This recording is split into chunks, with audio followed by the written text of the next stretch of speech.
Hi, this is Tamara Miller. I want to welcome you to the Transportation and Pedestrian Safety Committee. And I want to start off by pledging allegiance to the flag and go from there on to introductions. I do want to remind members of the public that if they'd like to comment for the meeting, they need to send their comments to the email on the city's website. I believe it's my email, tmiller@ci.pinole.ca.us. All right, thank you. Faith Dunham Sims is our chairperson. So Faith, I'm going to turn the meeting over to you. Okay, are we going to go ahead and start with the pledge, or do we bypass that since we're virtual? We typically have done the pledge even without the real live flag. So we have to picture one. Okay, well, if everybody's ready, let's say our pledge. Pledge allegiance to the flag of the United States of America and to the republic for which it stands, one nation, under God, indivisible, with liberty and justice for all. All right, so we'll move into roll call and intro. Faith Dunham Sims. Present. Oliver Collins. Present. Kent Moriarty. I'm present. And staff for the meeting today, Tamara Miller, present, and Misha Kaur. Present. And special thanks to Dave Schnell and Eric of PCTV for making this broadcast possible. Next agenda item. Okay, so we're citizens to be heard for items not on the agenda.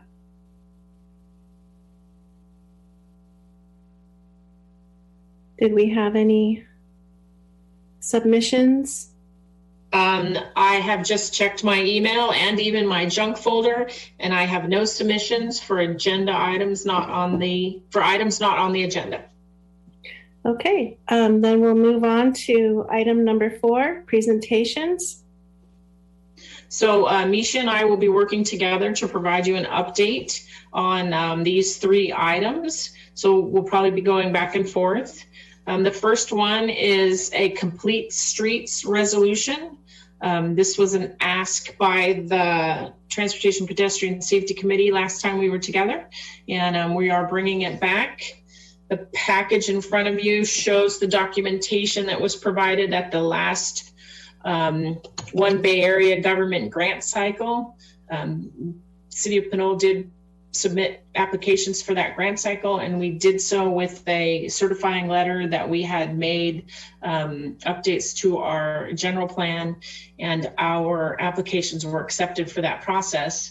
The letter does detail a complete streets resolution, and I know that seems to be a higher level of documentation favored by some members of this committee. So I want to share as in your package the materials. They gave us a sample, and we are going to listen to your input and take that back to council. At this point, staff supports adopting a resolution and would be happy to bring forward what the Transportation and Pedestrian Safety Committee desires and bring that to council. Misha, do you have anything to add? I don't have anything to add to that item. Thank you. Any comments or questions?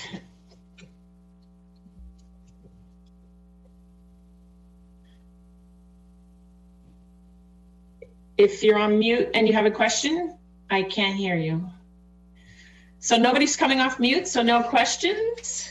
Would the committee like to make a recommendation that I can take to council, whether or not we should move forward with adopting a complete streets resolution? I'll make a motion that you go ahead and take this to council.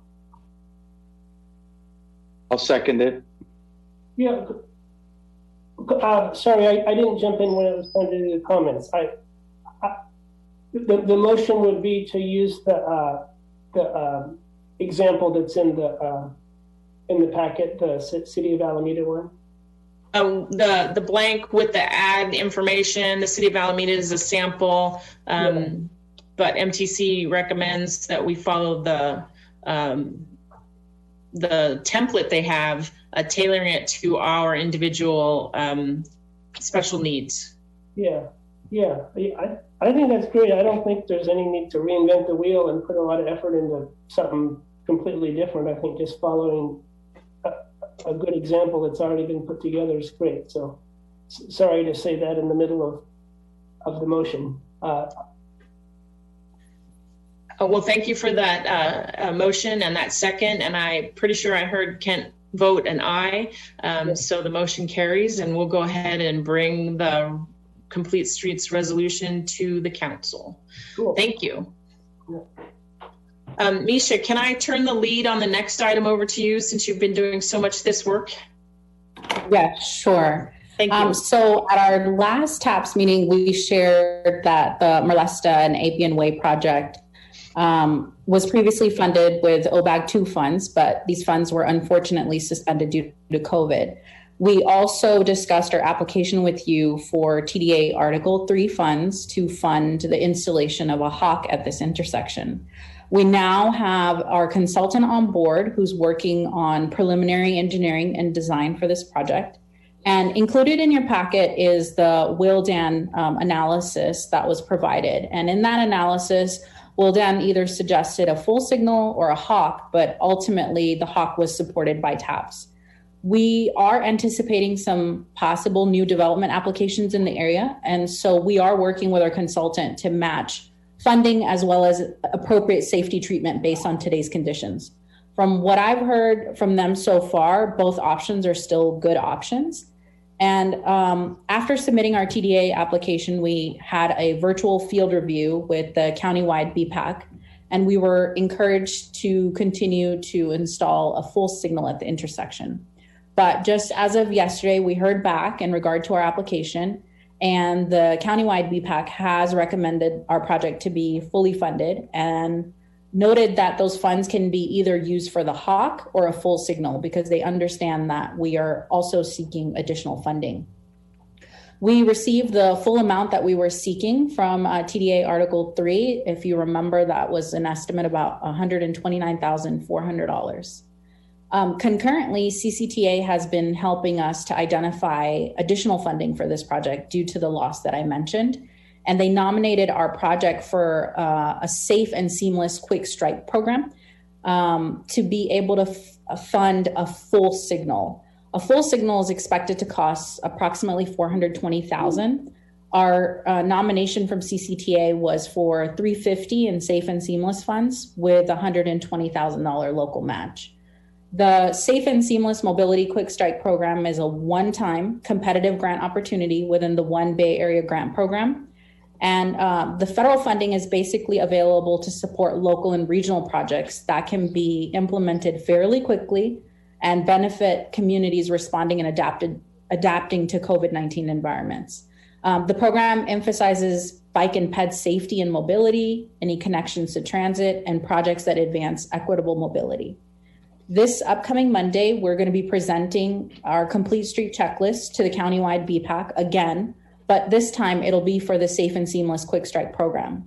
The project will then be submitted to MTC, and MTC staff will make recommendations on projects, and we expect that to happen in early May.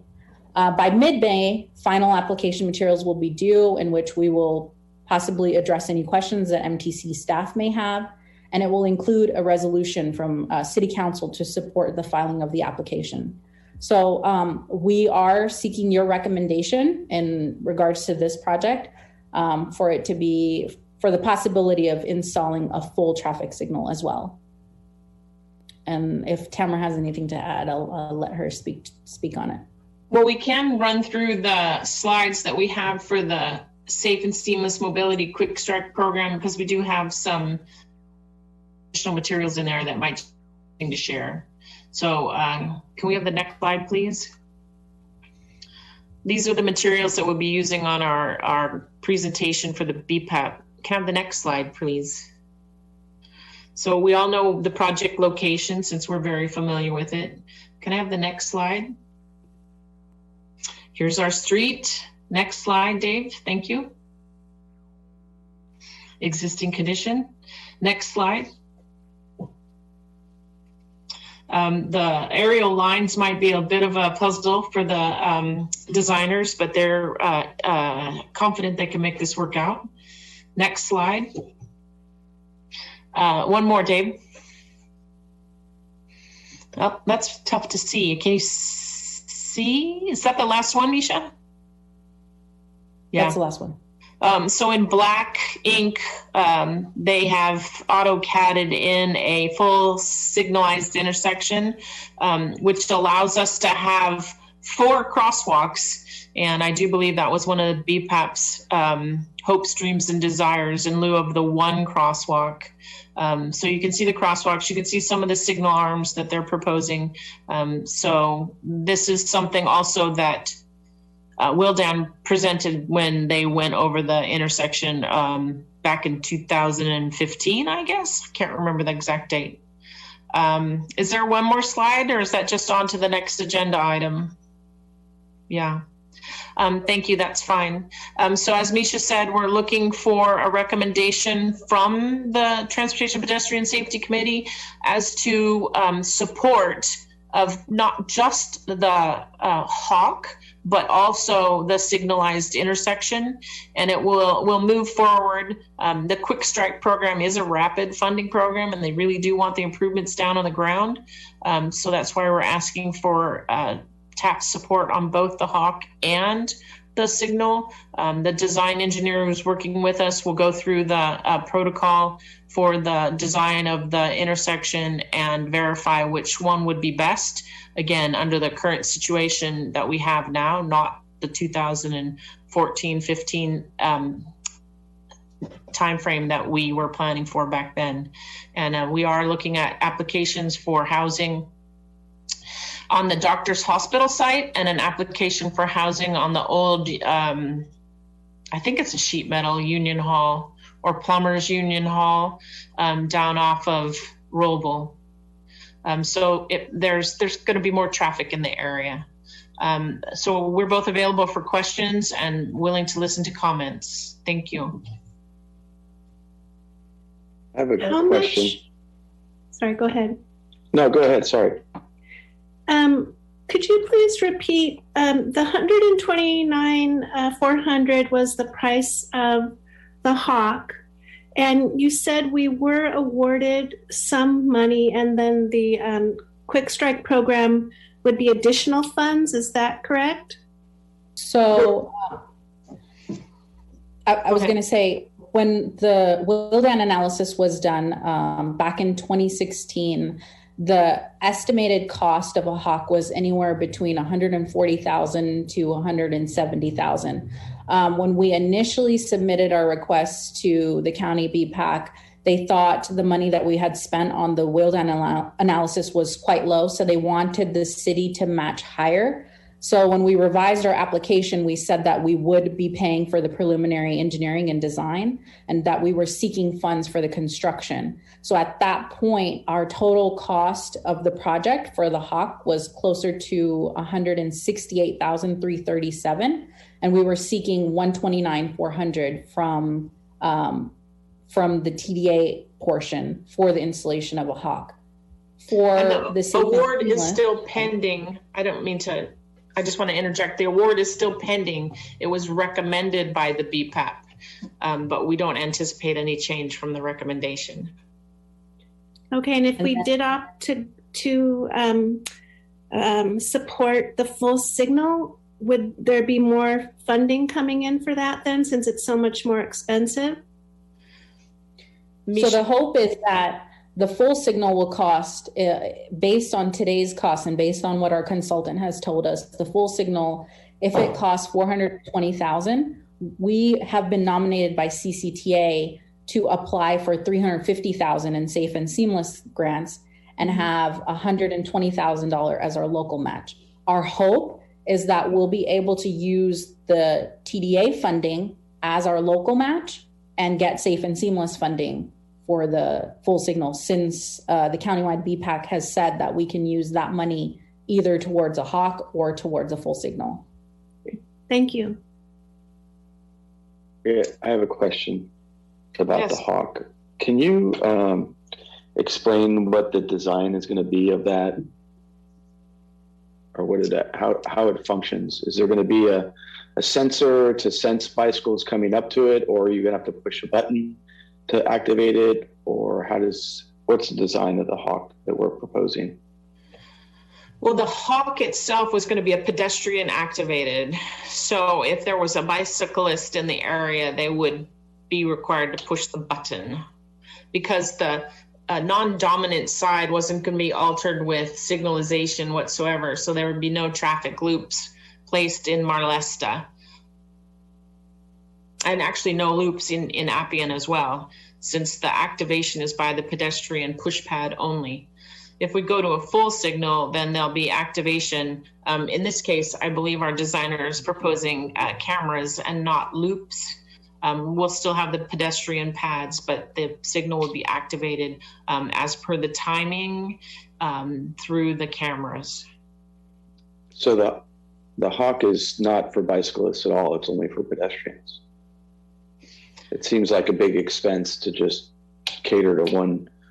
I mean, we're supposed to advocate for both bicycles and pedestrians, so I'm a little concerned or a little reserved about agreeing or supporting $150,000 for something that is only for pedestrians, when the signal seems like a better option, although it's more expensive, probably a lot more time to install. But so I guess my second question is, what recommendation are you asking for both the Hawk and the signal, or is it for the grant approval or submission?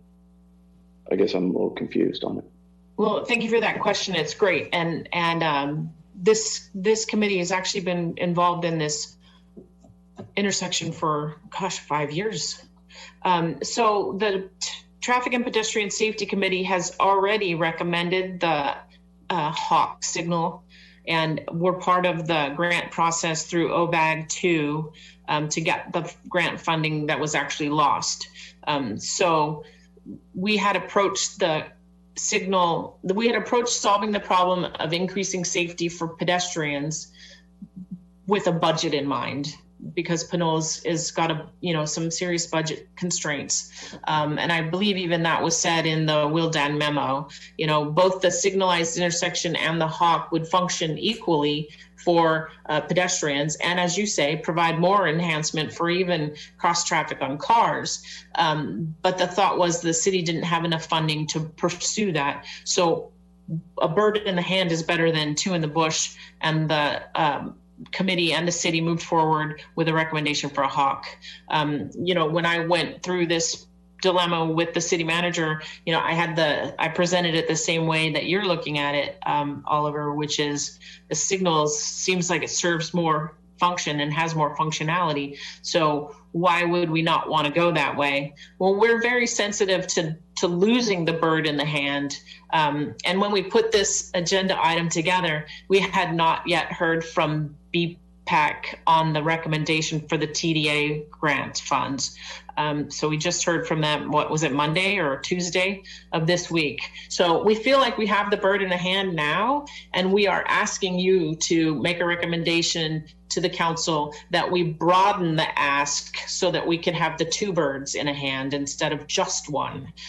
We didn't want to lose funding for improvements, but now we're ready to move forward and do the right level of improvements based on the engineering analysis. So we're asking for you to recommend not just a Hawk, but a Hawk or a signal based on engineering recommendations. Okay. You had another comment, Oliver? No, I was just, I guess, trying to peel the layers back on that, but I'll just pass for now. Well, I just wanted to say congratulations for almost for sure getting that TDA Article 3 money for this intersection. That's great.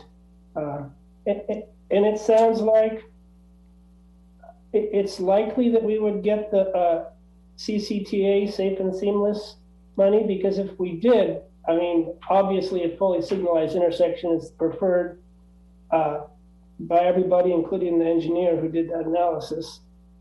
So that's what we want to do. And it sounds like it would happen if that safe and seamless money were available in addition to the TDA Article 3 money. Yes, and quickly. Yeah, I didn't follow how, I'm unfamiliar with that safe and seamless grant, and how, what are the chances, or where are we at in the process on that? Well, it's an invitation only. So CCTA working with MTC put the grant program together so that some unallocated funding could be allocated. And CCTA worked with the recipients, as Misha said, that had lost funding in prior situations. I think there might be one or two additional projects in the list than those who just lost funding. And we're going through the process in somewhat of a stair-stepping method. We've met 2 of the hurdles already for submission of materials, and we will again be going to the BPAP next week to make a presentation. And I think if CCTA is making a recommendation for us, I think that speaks highly of our chances of succeeding in the grant funding. But we won't know until the process is complete. Great. So I guess that's what we all want. If we get that safe and seamless grant, is to combine those 2 grants and have a fully signalized intersection. I would have to agree, but I can also picture the calls I'm going to get from people who use Appian as a thoroughfare, and they're going to be upset that every once in a while they have to stop. Yeah. Yeah. Can I just speak briefly to the Hawk in the event that we don't get that funding? The Hawk doesn't only just serve pedestrians. I mean, if there's a cyclist who is on Marlesta wanting to either cross Appian or make a left out onto Appian, they push the PED button and they can continue on their way. So pedestrians or cyclists who want to get across Appian benefit from having the pedestrian push button there to put it to a red signal. And I just wanted to throw that out there, that it's not just for pedestrians. I can see that functioning, but if the crosswalk's on the, I guess, the north side of the intersection, and if you're going in a certain direction, you'd have to ride your bike across the lane of traffic and ride over there onto the sidewalk to push the button. So I have seen designs where there is a button that goes out to the curb line for bicyclists to push. So maybe we could explore that as an option, so the bicyclist doesn't have to ride up onto the curb and push the button.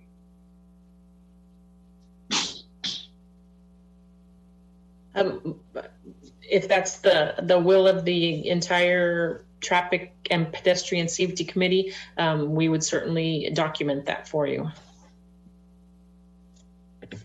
Actually, speaking of, this is kind of 2 questions in one. I'm looking at the drawing and it shows the video zone. So I assume that cameras are used to trigger the lights, and there's no loop under the asphalt, correct? The current design we're pursuing uses cameras for activation and not loops. Yeah, and those cameras work for cars and bicycles. So whatever option you use, I just learned about this recently, that a bicyclist can trigger the camera. And so Oliver, maybe it's even better than something sticking out, because I agree with you, it's a total hassle to get off my bike and get on a sidewalk and push a pedestrian button to cross on my bike. And a more accessible button is certainly better, but if a camera senses me and I can just act like a vehicle, that's best in my view. Well, yeah, I agree. I certainly agree with that, but that seems to only be an option with a fully signalized intersection, the camera option. I was sort of referring to the Hawk as, the hawk doesn't use the camera. It has to be pushed by the pedestrian. Yeah. That's my understanding. Yeah. So yeah, the signal I think would be great because all the problems would be solved for the bicyclist. Yeah. So perhaps I could recommend, Oliver, that you form a motion that states what you have shared for your perspective for the hawk, as well as your support for the fully signalized intersection. Sure. I would propose a motion that if the hawk is the design that we're going to move forward with, or the city's going to move forward with, that we explore options on signaling the hawk for bicyclists so they don't have to dismount.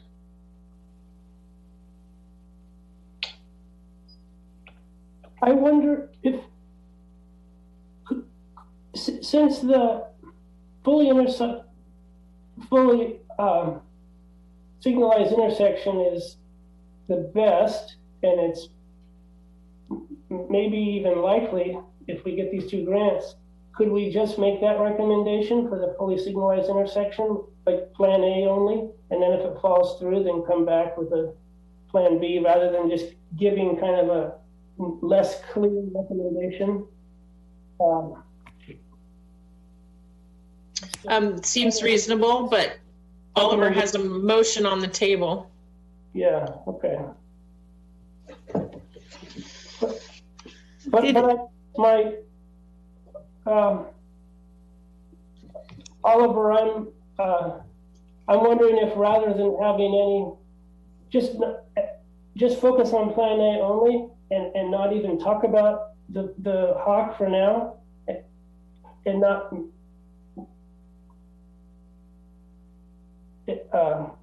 What do you think? You broke up a little bit there, but I'm getting your point, and I agree with you. If the hawk is a distant second option, then we don't need to discuss that now, and I can pull my motion that's on the table about that now and just try to set a motion in motion for the fully signalized, supporting the fully signalized intersection. Tamara, didn't you say though we're requesting both? In the event we can't do the full signalized, we can still do the hawk, or did I misunderstand you? Well, I did present that we want to have the flexibility for both. So this committee has already recommended its support for the hawk. So we already have a standing recommendation to pursue the hawk. And as long as this new motion doesn't say the signalized intersection must replace the hawk, if you now make a motion that says we recommend a signalized intersection, I think we can put those both forward. I do think it might be provide more clarity if the motion had both in the same motion. We support a hawk with alterations for bicycle activation, and we support the full signalized intersection would be an understandable and clear direction for staff, if that was the direction of the committee. I think it'd be great if we said that, but I think if we said it more clearly that we definitely prefer the fully signalized intersection as plan A, and we'd like to use the grant money for that. And if for some reason things fall through, then we would support plan B, a hawk with provision made for cyclists so they don't have to get off their bike and press a button. Was that a motion? Yes.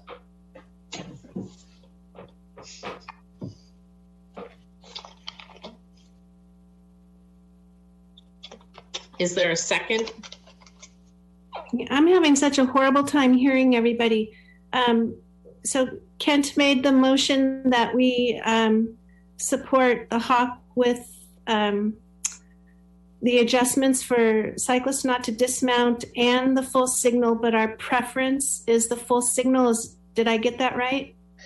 Yeah. Yes, that's what I heard. I second the motion. All those in favor? Aye. Aye. Thank you very much. We'll carry that recommendation forward. So the last agenda item on the list is just a local road safety plan update. We shared this agenda item last time we were together, and I just wanted to share with you all that we got quite a few proposals and scored and made a selection on one of the proposals. So we will have a consultant on board soon and take off and running, putting that local road safety plan together. Misha, did you want to add anything to that? I just want to say that we hope to execute a contract before the end of this month. It will take approximately 7 months to develop that local road safety plan, and the TAPS committee is an important stakeholder in this effort.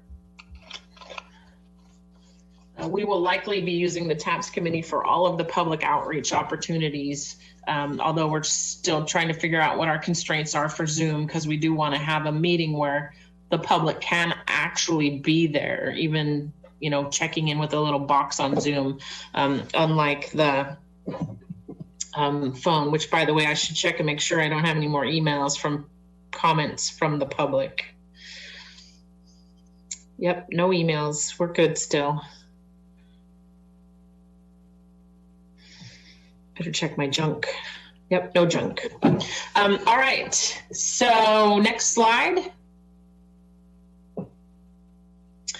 Here's an opportunity for the committee members to share any reports or make any requests. I had a couple of things. Our full complement, the full team is 5 people, right? And yes. We're down to 3, so we have two openings. I saw on the city manager report that there was a notice that there's opening on TAPS. Is that all we need to do, or is there anything else we need to do to make sure we get new members to keep this a vibrant, fully populated committee? Well, I think our opportunity to do this televised is hopefully reaching out to people and showing how much fun and excitement we have here at TAPS. But yeah, technically the call for applications is all we do formally. That doesn't stop you from reaching out and sharing with your friends how much fun you have. That's true. Can we request that an announcement or something be made at the city council meetings to recruit maybe a different group of people that participate in the city activities? We can have the open seats on the Traffic and Pedestrian Safety Committee announced at the council meeting, yes. There is a call on the website. It's been in the admin report. We can ask PD to put a Facebook post out. That would be another opportunity to share. Yeah, those are all good. I think it'd be great to mention it at the city council meeting and for the police department to put it on their Facebook. I will make a note of that.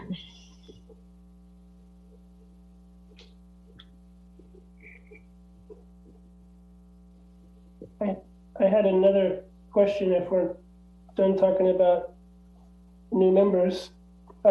Was there going to be a meeting for public input for the BNSF San Pablo Avenue Bridge in March, or is that not happening in March? Yeah, it's not happening in March. Thank you for asking for an update on that. We've just had some difficulty getting things going. So we don't even have some of our preliminary engineering information. So the team is not ready for a public meeting. Misha actually may have more details to share. We're not thinking we're going to be ready until April, maybe even May at this point. Okay. And I had one other question. We talked before about having on our TAPS agenda just a section of like items for future discussion or something like that, just so that I mean, Oliver mentioned it last time, that sometimes we bring things up and we have good ideas, but then we kind of forget about them. And that would be a way to kind of have a record in front of us all the time of things we could move to when we get the bandwidth to deal with them. Just kind of a place to put good ideas that we don't have the capacity to focus on currently. Yes, I do recall a tracking tool on things, requests of the Transportation and Pedestrian, or Traffic and Pedestrian Safety Committee. And yeah, we can put that together. We could have had it ready today, but we have been actually working really hard on this Marlesta thing. It's taken a concentration of time to go through this quick strike, so to speak, grant application process. But we will get the tracking tool for you as a ongoing component of your agenda. Okay. And how do items get on there? I guess the full group should kind of vote them to be on there, just so it doesn't become a long list of just random stuff. It should be stuff that we've all kind of agreed on, or I don't know, what will be the mechanism for entering items onto that? Well, they should be consistent with your bylaws, and yes, they should be agreed upon by the majority of the committee. Okay. Yeah, I think that my experience is that somebody makes a motion to add a future agenda item and we vote on it. Could I make a motion, or did we add an item, or are we past that? So I know at council meeting, they get to this spot where they make requests and we just have everybody nod that they agree. So I think we already know that you all agree that you want a tracking tool, because I think we had that agreement last meeting. We just haven't had time to get to it yet, which is why we need a tracking tool. Okay. What I was referring to was an actual item on this tracking tool. I would request that we discuss a bike ped master plan or active transportation plan in this group sometime in the future. I would support that. Likewise. Bike and ped / active. It seems like most cities call them bike ped master plan. For some reason, I don't know why. Active transportation plan seems more inclusive, but every city I see calls them bike ped master plans. I don't know what's best.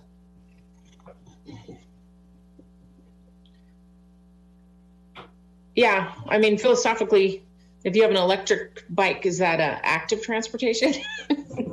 No. Anything else? Comments or requests, reports? I have something if Ken is done. I'm done. Yeah, thanks. All right. I emailed Tamara between the meetings about the something I brought up a while ago about the plastic bollard in the crosswalk area at the Marlesta Appian intersection. And I just wanted to try to follow up with that a little bit and get some clarity. Tamara responded and I believe said something about to the effect that the crosswalk signal, passive plastic signals that went up around the city were not done to a certain level of consistency or plan or something like that, and that they were in the process of reviewing that or redoing it or something like that. Can you try to explain that a little bit for me, Tamara? Well, would you like to request that as a future agenda item? Well, in my email, I said I was looking forward to seeing what you had to say about it today. So if I need to and you're not prepared, that's fine. We can do that. But I was sort of expecting you to have something today about it. Well, I want to remind everybody that one Transportation Pedestrian Committee member doesn't set the agenda. You as a group set the agenda. We bring things forward. I'm not ready to bring it forward. If the committee would like an explanation on standards of application of traffic measures, suggest it as a future agenda item. Yeah, I do that. But, you know, my initial ask was 22 months ago about that. And just a few weeks ago, you responded and said the traffic standards weren't right to install those things. So there's already been a significant delay in response to my initial request. And if the plan is to put it on a future agenda item, then that's the pathway forward, and I request to do that and make a motion to do that.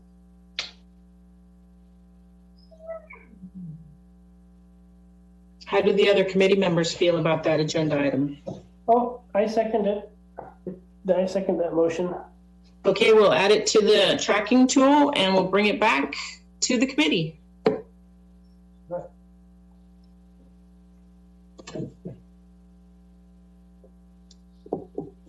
Is there any other reports or requests? Not for me. I don't have any other ones. Dave, can we have the next slide? That brings us to the end of the meeting. So Faith, as the chairperson of the committee, would you like to adjourn the meeting? Absolutely. And in our packet, it says we are going to meet next month. Is that the case? Yes, we do want to get started on that local road safety plan. So we will be asking you to work a little harder. Thank you. Awesome. Okay. Well, if nobody has anything else, let's adjourn the meeting and thank everybody. Thank you so much. And thanks, Dave, and thanks, Eric. And happy St. Patrick's Day, everyone. Oh, yay. Thank you. Thank you, everyone. Good night. Bye.